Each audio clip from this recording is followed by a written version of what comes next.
Hi everyone, welcome back to my channel. Today I'm going to be doing another crochet haul. I just wanted to do a really quick one because it's end of May right now as I'm filming this, and we have craft fairs the first 3 weeks in a row of June. So I always like to make sure I get a haul in before I have multiple craft fairs, because obviously if the things that I've made recently sell, then I won't be able to show them in the haul. So I'm just doing a quick one today. The first new thing that I made is what I'm wearing. It's this just cute little t-shirt. I'm gonna back up. I also have scallop edging on the bottom, but I have to back up so far to show that. Let's see. Let me just lift it up. Cute. This was the Big Twist menagerie yarn, and if you watched my last vlog, I think it was, when I was making this, I was worried I was gonna run out of yarn, and I did, and I ended up having to buy another one. And as you know, Joann's are closing, so it was like I had to go into a Facebook page to find someone to buy it from, but they were really nice. So I have another color of this, which is a color that I actually like more, in the same like menagerie colorway. But it's a different group of colors, and I basically did this one as a practice for that one, even though I've made t-shirts before, but I never made it in this yarn before, so that I would know exactly what I wanted to do for that one, because those colors were like more important to me than these colors. Although I like the way this came out, it's really cute, and I do love bright colors. The other colorway that I'm doing is called like Snake Bite or something like that, or Sunbeam Snake. It's so cute. I haven't made that t-shirt yet, so it's probably going to be in like one of the next crochet hauls. But I do love the way this came out, and I'll probably do that one the same way as this. I couldn't remember if I do t-shirts in half double crochet or just double crochet, so this was half, but I think I normally do them in double. But I think I might just do the next one in half too, because I bought another skein of that color as well, so I'll know that I have enough to do it now.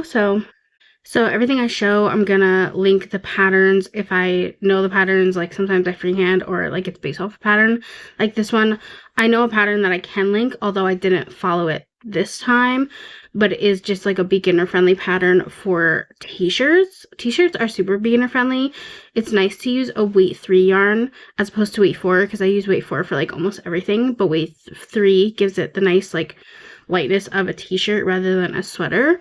And it also can be more flowy, although the menagerie is less flowy than other ones I've used. But for this one, I didn't even make sleeves, because there ended up being a little bit of a sleeve already from like me just making squares or rectangles. I'm trying to like show it in the square shape. So this is just 2 rectangles sewn together, and then I just created a neckline by sewing a couple extra rows. So everything in this is rectangular. That is so beginner friendly. You just have to be okay with sewing a little bit. But my trick with sewing is that I leave a long tail in the beginning or at the end, like something for me to use to sew the thing together without like adding extra yarn and extra weaving in at the ends. So I hope that's helpful. I'll link the original video where I first learned how to make t-shirts, but it's not like what I followed. I'm pretty sure that one has sleeves included in it, and I ended up not needing to make sleeves. Oh, and I added the scallop border. I'll look to see if I can find the video that taught me how to make a scallop border. I'm pretty sure I probably still have it. Scallop borders are also super easy. They're just like a group of double crochets and then skipping, and then a single crochet and then skipping, and then a group of double crochets over and over again. I also usually talk about how much I sell things for at craft fairs, but I've never have sold t-shirts at craft fairs. I just make them for myself, because they're one of those things where it's like you had to price them more than people would expect a t-shirt to be priced at, and so they're not like really willing to buy that type of thing. I mean, I would love to hear from other people if you've ever sold crochet t-shirts at craft fairs or vendor events or anything, what you price them for, and like if they sell well, if people are willing to buy them or not, or if they say something about the price, because I mean, it annoys everyone when people are annoying about the price like right in front of your face, but I just can't deal with it. So it's just something that I would never even like think about doing, selling t-shirts. and I just like them for myself, and I can never have enough t-shirts. So a lot of the other things that I made that are in this haul are kind of repetitive, but I do want to show something that's very, very new to my channel. So, oh no, I dropped something. So this is a crochet quilling, I think that's what it's called, butterfly. I found this person who makes these patterns, and there's a lot of them. They have a dragonfly. I made another one that I'll show that is a sunflower. So I will link just their whole Instagram. This is not the first time. It's one of the only times I've ever bought a pattern, because I can't read patterns. I'm such a visual learner. I need to watch videos, but the person who makes these patterns, first of all, makes like really informative videos on their Instagram to the point where like you know how to make it. You kind of, for me, I just needed help with like the math of how many rows and everything to do. So that's why I bought the pattern, and the pattern actually came with the a really helpful chart that had pictures and everything. So even as a visual learner who doesn't know how to read patterns like at all, well, I know how, but it's just difficult and not my learning style. It was really easy, and it was so helpful to have those charts. So I'll link their Instagram and the specific pattern for the butterfly. I will say it does take more yarn than it looks, although my mom looked at it and she was like, I bet that takes a lot of yarn. So maybe it was just me who thought it wouldn't, because I tried to use, and that's why the color, I mean, I think the colors are cute, but the colors are like a bit random because I tried to use scrap yarn to see if it could be like a scrap yarn project. And it ended up being just like hard to do that. It's not scrappy. It's like not full skeins, but like you need a fresh skein for pretty much every color of the butterfly. At one point you could see it here because you can only see the outlines, but they're all rectangles. So I just did the outline in orange because I was running out of the orange, and then I did the middle part with tan, and then you can't see it when I push it back. So that was creative way I got around that. But anyway, when I saw this person's Instagram, I was obsessed because I have a craft fair friend who makes the paper quilling, which is like such beautiful art. And one time last year we did a trade. Oh, I'll show what they gave me. Okay, it's gonna be a little reflective of my lights and everything, but let me get up close so you can see, like, that's paper rolled up. So that's when I learned about paper quilling, was when I met that person. I traded them a sweater for this beautiful little artwork. So when I saw the Instagram of the person who makes all these patterns that are all like quilling inspired, I was like, that's what my friend does. So that's why I got really hooked and obsessed and was watching like all their videos of this and like all the other patterns that they have, and I was like, I need to make the butterfly. I really would like to make this in a bunch of different pride colors. My pride event is on June 14th, so it's the last one I have in June. So I have time, but I don't know if I have that much time to do that because there's other things I want to do before that event as well. Pride, like vendoring at Pride is, no, you probably just say vending, right? Is always my biggest event of the year. Me and my sister, we do so well at Pride. So it's like really important to us to get everything we need for that event and everything that we want to potentially sell. But I do know that I want to make at least one more sweater before that event. And I'm already working on a different sweater that is not the sweater that I want to make for that event, which I'm going to do first. So then I might end up trying to make just one pride flag color, which I probably will choose the lesbian flag because I always do, because I love lesbian flag so much. But since I'm selling these at craft fairs, I think I'm going to do it for about $20, which is more than I would normally do something of this size or kind of this type of thing for, because a lot of times people don't appreciate like decoration type of things. Whenever it's fall and I have out pumpkins and pumpkin pies, people always ask me what they're for, and I'm like, for decoration. What do you mean? Do you not decorate? And this can go, I haven't set it up yet. This is the back. The front kind of comes outwards so you can see all the colors, and the back is just flat, which I kind of like the flat side better, even though this is the flat side, even though it's not supposed to be like that. But I want to set up something on the back so that you can hook it onto the wall. I haven't done it yet, but it's hard to tell before I get to an event if this will be fully appreciated or not. But since it took so much yarn and so much time, kind of. I mean, I was doing it a couple hours, not even, probably less than an hour per day. The pattern is actually supposed to be a 30-day thing, like a mindful pattern, which is so cool, but I didn't do that. I just wanted the pattern. So but it did like add up to a lot of hours. And there's the whole process of sewing it together and everything, which is the hardest part, to sew it together. I messed up a couple times. So I think $20. Let me know what you think about that price, because I'm really truly not sure at all.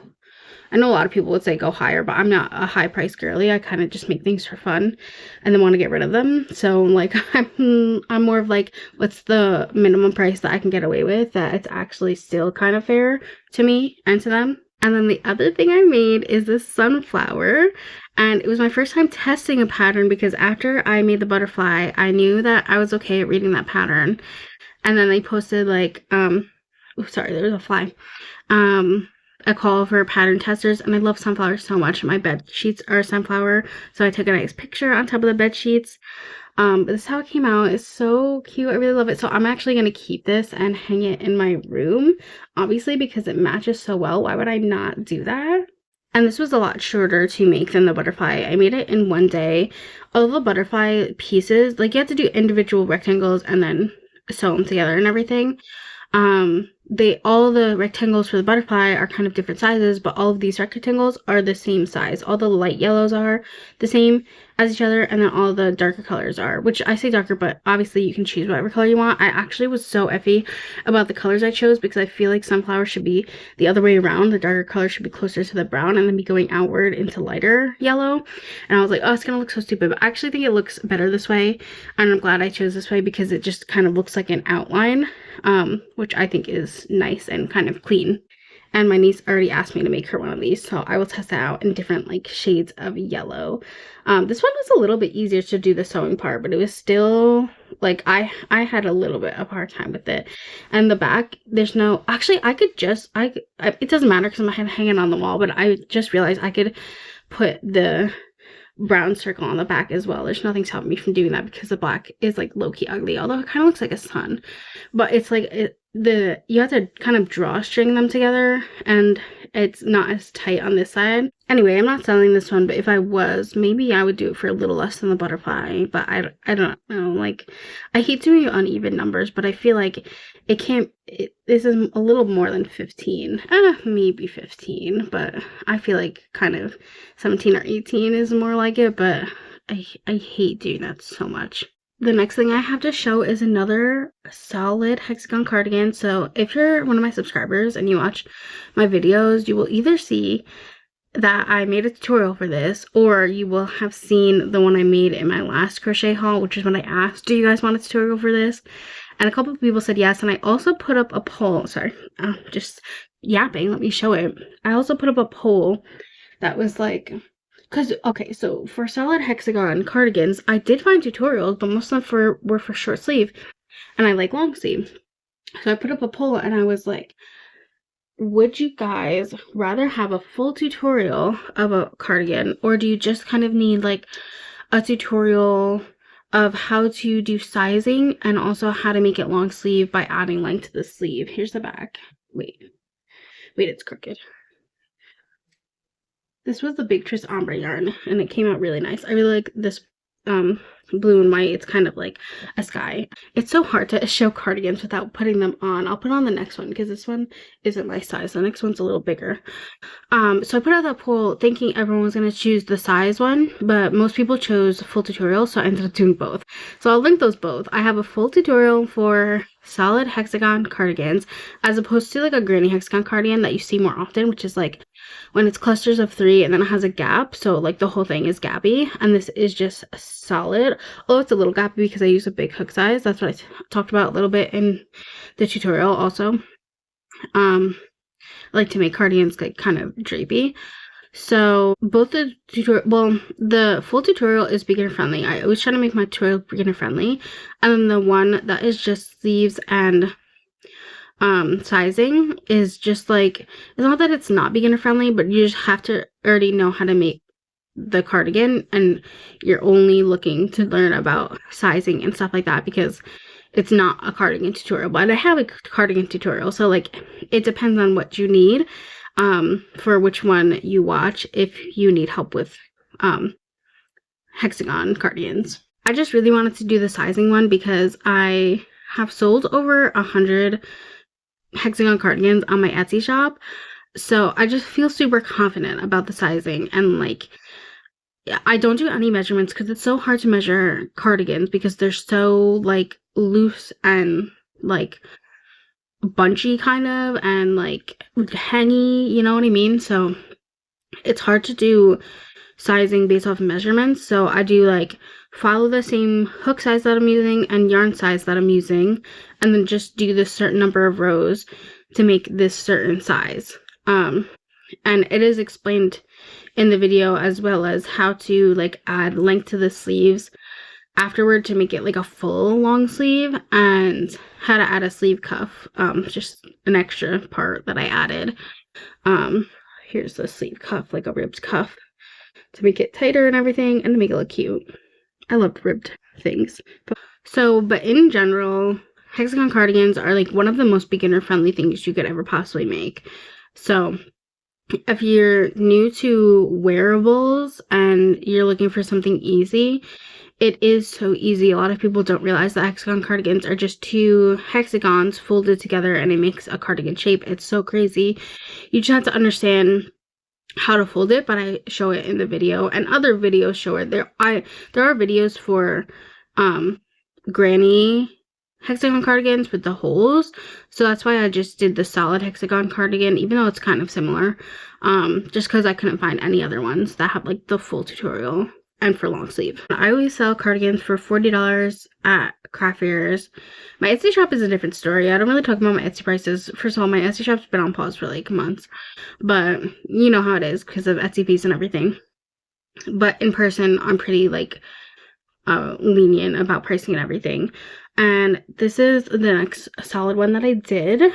Me and my family had like a bit of a debate about the color choices because I wanted it to be very fall-y, and then I originally wasn't gonna do it's hard to tell, this is maroon and this is dark brown and they look the same. I originally wasn't gonna do a dark brown, but then after I added the dark brown, I was questioning the gray, and I was like, the gray is the thing that is not fall colored. But in the end, when you like zoom out with your eyes, it's cute. And that's what always happens. So many like projects and color choices are like a trust the process situation. Sorry, I got stuck for a second. And you don't know if it's coming out good until you like zoom out of your like super close-up look at it while you're making it. And then once you finally finish and put it on a hanger, even sometimes looking at the hanger, I can't see the vision. But then when I take a picture of it and look at it through my phone, that's when I see the vision. Here it is. On me. Try to make my camera go down as far as possible without falling. Obviously it doesn't match what I'm wearing, but this is so cute. There's a mirror right next to me. I can just literally do this to show. Yeah, I think that's super cute. And it's still fall-y, right? Even though it has the weird gray in it. In general, I think it like the colors from afar just like I don't know, kind of stunning together. I talk about this in my tutorials, but I'm only 4'10", so the sizing that I'm making is kind of like ideal regular heighted person sizing, but it's not for me. It's not the sizing for me for the sleeves. I mean, the sleeves are always going to be long on me when I'm doing that, but when I make a cardigan for myself, I will make sure I make it in a petite size, which I also mention how to do roughly in the tutorials. Sorry, I don't mean to be plugging my own tutorials in this. That's not usually what I do in my crochet hauls. It just happens that I recently made 2 tutorials on my channel, and I do always link the patterns / tutorials that I follow, and there's the tutorials. They're just mine. It's almost tempting to keep this one because I love fall colors so much, but I want to make myself a very light yellow, like a pale yellow one. So I already got the yarn for that and everything. I feel like pale yellow is super in right now. Yellow's always been my favorite color, but I also kind of feel like I'm following a trend a little bit because I don't specifically gravitate towards pale yellow, but right now I am. And also when I was making that cardigan, my mom was talking about how much she likes brown and blue together, and I didn't know about that color combo until I was making the cardigan. And she pointed it out to me. So now my work in progress that I've been working on this week is just a brown and blue sweater. I'm not super certain about I'm only making a small size because I don't have that much of the yarn left. I'm not super certain about the spacing that I did for the stripes, but I do like when something has a thin stripe, and I don't do a thin stripe very often because it is more annoying, frankly, to do it because you have to constantly cut off the yarn. I want to see it like against me. But I feel like there's not enough blue going on, but I feel like I don't have to commit to this spacing because there's plenty of sweaters that like once you go up, not even just crochet sweaters, but just like picture sweater in general, like when you start going up, the pattern or the shaping kind of starts to become different, and like sometimes the stripe will like get closer and closer together. I might do something like that to showcase the blue more. The reason I was doing it like this is because I have less of the blue left than the brown, and it's also nice to have like a neutral kind of colored sweater with just like a pop of color in it. I feel like everyone likes that, so it'd be easier to sew. But yeah, we'll see how this ends up being depending on how much yarn's left and also like how I can configure it. I sometimes get nervous doing uneven striping because I always think people are going to think that it was unintentional and think that I'm stupid.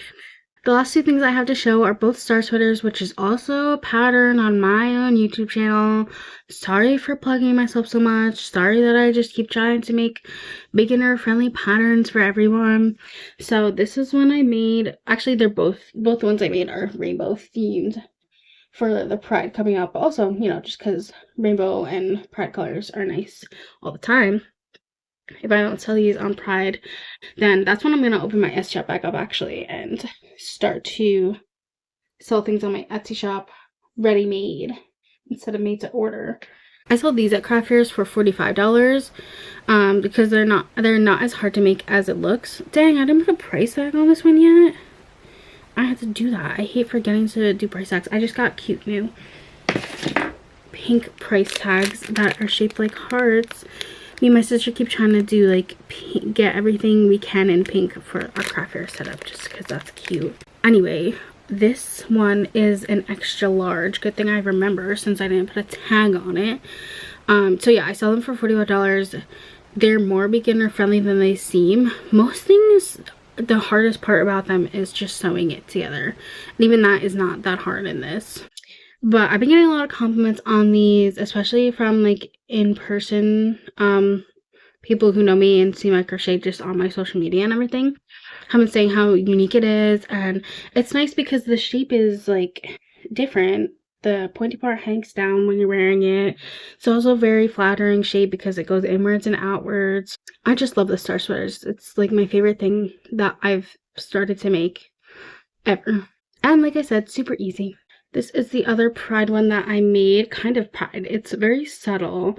I used just a rainbow variegated yarn for it. And this was another one that I really was not trusting the process. I couldn't see the vision while I was making it. And it was actually like making my eyes hurt. Like I was like, I can't even see the star shape. But now I do think it's nice. The thing that I don't know is like, I don't know if it's Pride enough or rainbow enough to market it as Pride, which it truly doesn't really matter. Like I'm bringing this to a Pride event, but I'm also going to bring it to other events after that. I don't know if it screams Pride, and I wanted it to, but it's okay if it doesn't. But I do think it, like, I have to give myself more credit that it does look nicer than I thought it did. I thought it was kind of like hurt my eyes to look at, but now I think it's cute. shocker, I didn't put a price tag on this one either. What's wrong with me? But I'm pretty sure this one was a medium. I can count the rows to see, but it's just nice when I remember to do it when I have freshly made it and know what size I made it in. And again, I sell these for $45. They could go for more. Everyone keeps telling me they can go for more, but I like them the way they are. I like having something that looks like an insane amount of work. It looks like super unique, something you can't get anywhere else, and yet it's not like an insane price to pay. Okay, I think that's it for today's haul.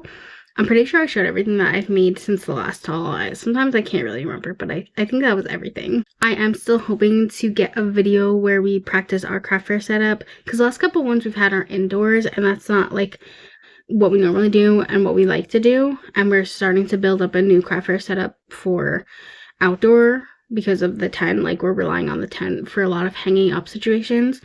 So I'm hoping that we practice the setup this week, and then maybe I can even vlog whatever the next craft fair is that we have.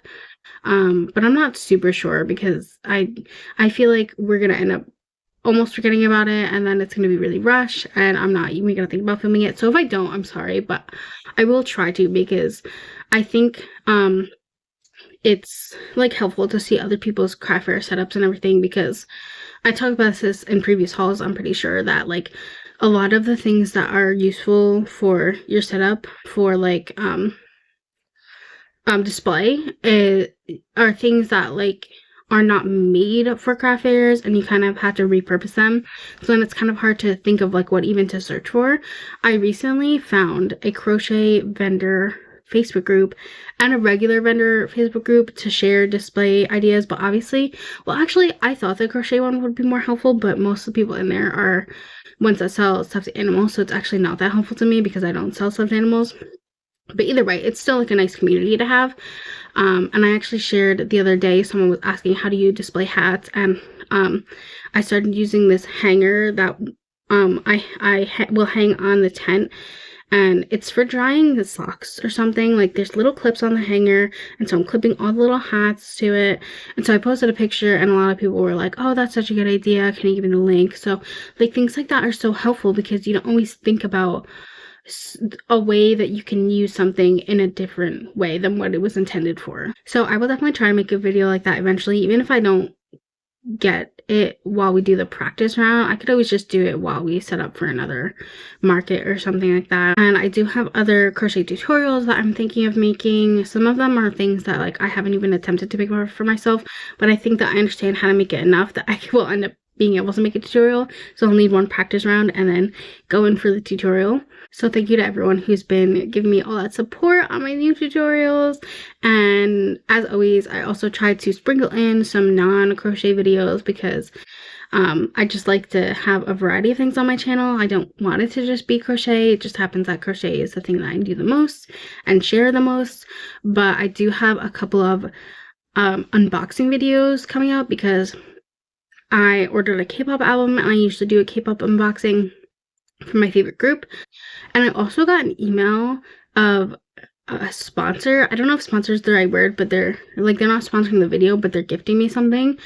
And so I don't have a lot of information about it yet, so I don't want to say anything official, because I don't know if it's like 100% real. Like, I know it's real, but I just need to wait until like they mail it to me to do it, which is super cool. That's gonna be my first ever like any type of gifted item or advertisement or sponsor or anything. It's not for anything crochet related, but I hope everyone supports it anyway, because I'm just really excited about it. But yeah, I have a ton of video ideas coming up going into the summer. It's gonna be a busy time on my channel. I'm super excited about it, and I really appreciate everyone who has been supporting me and getting me closer and closer to becoming a YouTube partner. I have the subscriber amount. I still don't have the watch hour amount that I need, so that means I don't get paid for any of my tutorials or anything, any video at all. I don't have paid advertisements because I'm not a partner yet, so all the watch hours that I get, I appreciate so much. I'll see you soon, and thanks for watching.